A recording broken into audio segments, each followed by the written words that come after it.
اگر هنوز دقیقاً نمی‌دانید در زندگی چه می‌خواهید، هر روز عبارت زیر را در مراقبه‌های روزانه تکرار کنید.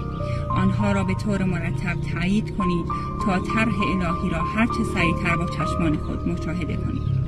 هر طرح که خداوند مهربان برایم در نظر نگرفته است، از همکنون از زندگی من خارج می شود.